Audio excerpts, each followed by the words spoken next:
Traffic শৃঙ্খলা ফেরাতে রাজধানীর বিভিন্ন সড়কে এআই প্রযুক্তির ক্যামেরা ব্যবহার শুরু করেছে ডিএমপি ট্রাফিক বিভাগ। সড়কে শৃঙ্খলা ভাঙলে এই ক্যামেরার সাহায্যে আইন অমান্যকারীর বিরুদ্ধে মামলা হয়ে যাচ্ছে। কিছুদিন আগে একটা এআই মামলা হয়, মেসেজ আসে যে আমি ট্রাফিক সিগন্যাল ক্রস করেছি। তো আমার কাছে আমি একটু সন্দিহান ছিলাম যে মেবি এটা ইয়েলো লাইট দেখে আমি ক্রস করতে যাচ্ছিলাম, এই টাইমে রেড লাইট জ্বললো কিনা। তো এইটা আমার নিজের কাছে একটা সংকট ছিল। তো যেহেতু এআই মামলা হয়েছে, তার মানে অবশ্যই তারা যাচাই বাছাই করে তারপরে এই মামলাটা দিয়েছে। নগরবাসী বলছে এর মাধ্যমে সড়কে শৃঙ্খলা ফিরতে শুরু করেছে। আগে মনে করেন যে সিগন্যাল দিছে তবুও চলে যাচ্ছে, কারণ আমাকে তো ধরতে পারতেছে না, ওই ভয়ে ওই সাহস ছিল, ধরতে পারতেছে না, আমি তো পার হয়ে গেলাম। কিন্তু এখন তো সেটা পারতেছে না, এখন মনের ভিতরে ভয় গেলেই আমার জন্য মামলা হবে, এই ভয়ে তার যাচ্ছে না, তাহলে শৃঙ্খলা অবশ্যই ফিরতেছে।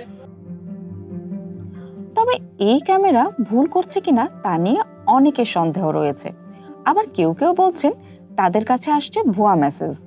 আমি ভাইয়া বাইকই চালাই না, আমার কোনো ড্রাইভিং লাইসেন্স নাই, আমার পরিবারে কেউ বাইক চালায় না। আমার একটা মেসেজ আসছে এআই মামলার যে আমি নাকি কারওয়ান বাজারে রেড লাইট কোর্স করেছি। পুলিশ বলছে নতুন এই পদ্ধতিতে ভুল হওয়ার সুযোগ নেই বললেই চলে। ভুল যে হচ্ছে না তার প্রমাণ হিসেবে আইন অমান্য করার ভিডিও অমান্যকারীদের পাঠানোর কথা ভাবছে ডিএমপি।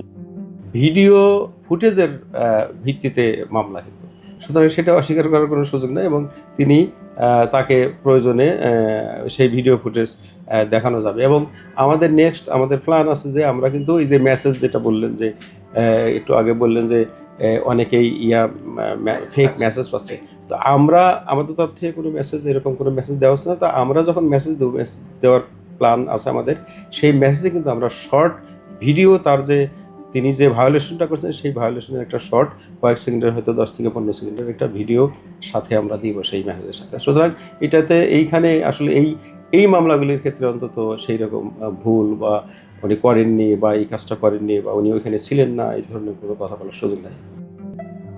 মামলা সংক্রান্ত সন্দেহজনক কোনো মেসেজ পেলে পুলিশকে জানাতে বললেন ডিএমপির এই মুখপাত্র।